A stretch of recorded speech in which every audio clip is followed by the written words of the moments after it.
Good morning students. आज हमारा chapter है रिप्रेजेंटेशन ऑफ द अर्थ। ये कहीं से मैंने ओल्ड बुक अरेंज की है ताकि मैं आपको साइड बाय साइड समझा भी सकूं चैप्टर को। इसमें अंडरलाइंस की हुई हैं, कोई बात नहीं। हम इसे वीडियोस आपके पास जो भेजी जा रही हैं वो बहुत ही सिलेक्टेड वीडियोस हैं, मतलब आप उनसे अच्छे से समझ सकें। लेकिन फिर भी ये बुक इसलिए है ताकि आप अच्छे से साथ साइड बाय साइड पढ़ भी सकें और इसे समझ भी सकें। तो let's get started. With the availability of actual photographs and pictures, it has become clear that the earth is spherical in shape. Spherical means हम सोचते हैं कि जो हमारी धरती है, जो अर्थ है, वो बिल्कुल गोल है, लेकिन वो बिल्कुल गोल नहीं है। जिस तरह एक एग की शेप होती है थोड़ी सी, वो वैसी है, बिल्कुल राउंड नहीं है। जैसे हमारी बॉल होती है ना, वैसे राउंड नहीं है वो थोड़ी सी अंडाकार शेप में है, जैसे एग होता है, तो उसको बोलते हैं spherical. In order to study the details about the earth, it is represented in different ways. The most popular ones are the representation in the form of a globe and a map. तो अर्थ को समझने के लिए हमें उसकी shape की कोई चीज़ चाहिए थी कि किस तरीके से अर्थ है और क्या क्या चीज़ें अर्थ के ऊपर हैं, जैसे कॉन्टिनेंट्स हैं, ओशियंस हैं, कंट्रीज़ हैं। तो इसके लिए हमें किसी शेप की ज़रूरत थी जिस पे हम अर्थ को रिप्रेजेंट कर सके, दिखा सके। तो जो ग्लोब और मैप है उसमें हम ग्लोब तो बेटा एज इट इज़ जैसी हमारी अर्थ दिखाई देती है स्पेस के अंदर, बिल्कुल वही शॉर्ट मॉडल है। एज इट इज़ जैसी हमारी जो अर्थ है स्पेस में दिखाई देती है। और मैप ये है कि हम मतलब, क्योंकि ग्लोब का हम एक बार में एक ही पार्ट देख सकते हैं, जिस साइड हम खड़े होते हैं सिर्फ हम वही पार्ट देख सकते हैं। उसका दूसरा पार्ट देखने के लिए या तो हमें उसे घुमाना होगा या हमें दूसरी साइड जाना होगा। लेकिन मैप के अंदर हम अर्थ के सारे जो भी अर्थ पे चीज़ें हैं वो हम एक फ्लैट सरफेस पे देख सकते हैं। तो let's study more about them. अब आओ उनके बारे में हम पढ़ेंगे, ग्लोब के बारे में और मैप के बारे में। वैसे तो 5th क्लास में आपने बहुत अच्छे से ग्लोब और मैप के बारे में पढ़ा है कि globe is a true representation of the अर्थ। जैसी स्पेस में है एज इट इज़ वैसा ही है। और मैप क्या है? मैप एक ड्राइंग है फ्लैट सरफेस के ऊपर अर्थ की। तो आओ हम पहले ग्लोब के बारे में पढ़ेंगे। A globe represents the 3 dimensional view of the earth. 3 dimensional क्या होता है बेटे? एक होता है 2 डायमेंशनल। 2 डायमेंशनल का मतलब क्या है कि हमें सिर्फ उसकी लंबाई और उसकी चौड़ाई, दो ही चीज़ दिखाई देती हैं।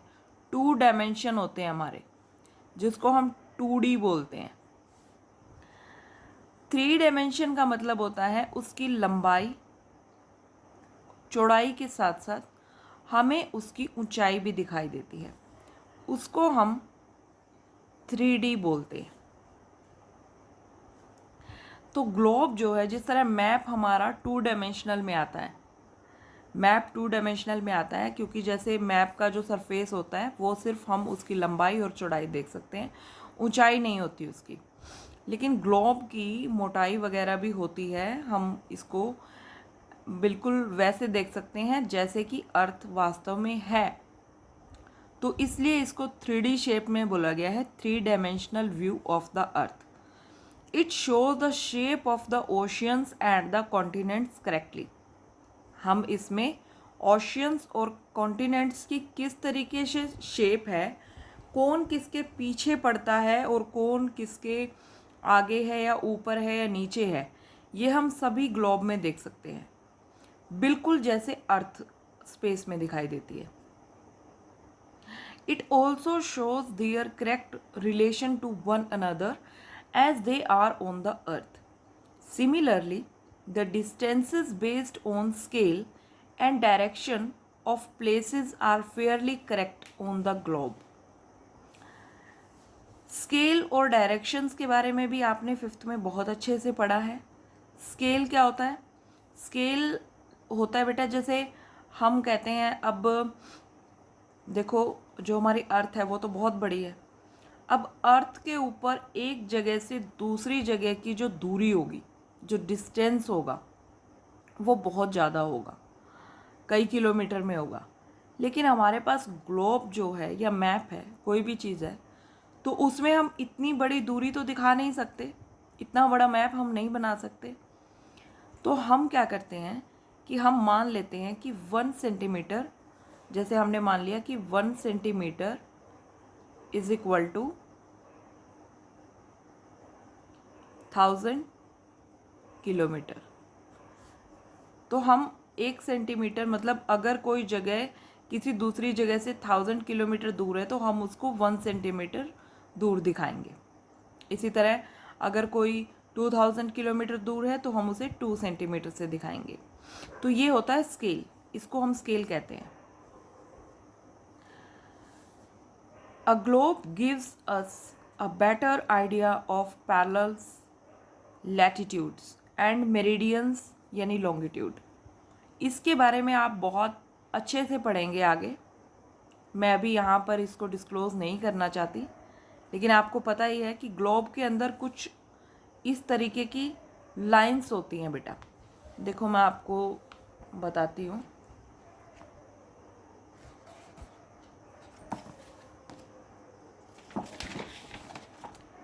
ये मेरे पास एक नोटबुक है। क्या होता है कि जो जैसे ये हमारी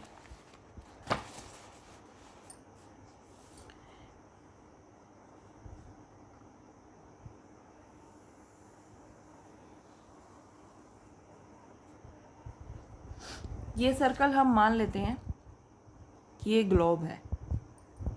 अब इसमें जो बिल्कुल बीच में लाइन होती है इसको हम इक्वेटर कहते हैं।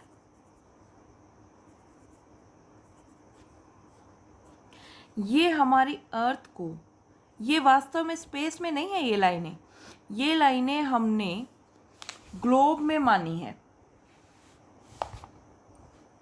सिर्फ ग्लोब में, वो भी हमारे कन्वेनियंस के लिए कि हम जो एक दूसरे की डिस्टेंसेस हैं एक जगह से दूसरी जगह की, उसके बारे में अच्छे से जान सकें। तो इक्वेटर को हम 0 डिग्री पे मापते हैं, मानते हैं। मतलब ये क्या है कि अर्थ को 2 पार्ट में डिवाइड कर देता है। एक तो ऊपर वाला तो हो गया नॉर्थ पार्ट और नीचे वाला हो गया साउथ पार्ट। तो ये नीचे का जो स्फीयर बच गया इसको हम कहते हैं साउदर्न हेमिस्फीयर और ऊपर वाले को हम कहते हैं नॉर्दर्न हेमिस्फीयर। फिर इसके ऐसे इसी के साथ साथ में और लाइनें खींची जाती हैं, बिल्कुल पैरेलल होती हैं ये इक्वेटर के। तो इसलिए हम ये मानते हैं कि ये क्या है, पैरेलल लाइंस जो होती हैं वो इनको हम कहते हैं पैरेलल्स ऑफ लैटिट्यूड। फिर नॉर्थ से लेकर साउथ को भी लिंक करने वाली हम एक लाइन खींचते हैं, इसको हम कहते हैं प्राइम मेरिडियन। इसके साथ साथ भी इसी तरीके से बाकी की लाइन होती है, लेकिन इसमें और इन लाइनों में क्या फ़र्क होता है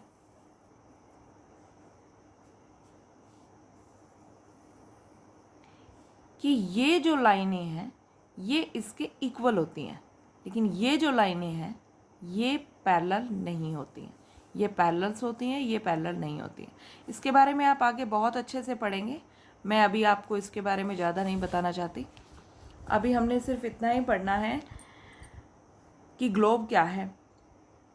तो ग्लोब हमें एक बेटर आइडिया देती है लैटिट्यूड्स के बारे में, मेरिडियंस के बारे में, जिनको हम लॉन्गिट्यूड कहते हैं, as it is 3 dimensional. It helps us to understand how day and night occur, कि किस तरीके से डे एंड नाइट होते हैं, and how seasons are caused, और किस तरीके से सीज़न बनते हैं। इसके बारे में भी आप बहुत अच्छे से पढ़ेंगे आगे कि किस तरह से नाइट होती है, किस तरह से दिन होता है। अब जैसे यही मान लो कि ये जो मैंने अभी आपको दिखाया था, ये मान लो कि अर्थ है। अगर इसके सामने यहाँ पे सन है, ये हम मान लेते हैं सन, तो सन की जो रेज हैं वो इसके एक पार्ट में ही पड़ेंगी, क्योंकि हमारी जो धरती है, जिस तरह ग्लोब घूमती है, तो ये ऐसे ऐसे अपने एक्सिस पर भी इस तरीके से, ये देखिए इस तरीके से ये घूम रही है। ठीक है, तो इसके जिस पार्ट पर, ये आधे पार्ट पर ही सूरज की रोशनी जाएगी। जो इसके बिल्कुल सामने होगा वहाँ पर ज़्यादा गर्मी पड़ती है बेटा, क्योंकि वहाँ पर रेज जो है सन की वो डायरेक्ट पड़ती है। यहाँ पर थोड़ी सी इस साइड और इस साइड थोड़ी सी कम गर्मी होती है, यहाँ पर ज़्यादातर जो है स्नोफॉल होती रहती है। ठीक है, तो ये जो पार्ट है इधर रह गया, जो सन के सामने नहीं है, यहाँ पर रात होएगी। लेकिन घूमते घूमते जब ये पार्ट सूरज के सामने आ जाएगा तो यहाँ पर डे हो जाएगा और यहाँ पर नाइट हो जाएगी। तो इस तरीके से डे और नाइट बनते हैं। तो इस तरीके से हम पढ़ते हैं कि ग्लोब हमें सारे आइडियाज़ बहुत अच्छे से दे देता है। दूसरी बात, only a globe gives us an idea about the tilt of the earth axis. Tilt क्या है बेटा? जिस तरह से ये आप देख रहे हैं कि किस तरीके से ये 23 डिग्री एंड हाफ पे झुकी हुई है, ये बिल्कुल टेढ़ी चलती है बेटा, इस तरीके से है ये ग्लोब, ऐसे घूमती है। जब आप स्कूल में आएंगे तब आपको इसके बारे में मैं पूरा बताऊंगी कि किस तरीके से टेढ़ी है, ये टेढ़ी घूमती है, बिल्कुल बॉल की तरह सीधी नहीं घूमती। With all these advantages the globe has certain limitations also. लेकिन इसकी कुछ लिमिटेशंस भी हैं। एक तो it is difficult to carry the globe around. Globe को एक जगह से दूसरी जगह पे ले जाना बहुत मुश्किल है, क्योंकि इसको हम फोल्ड नहीं कर सकते मैप की तरह। Although inflated globes made of plastic are also available.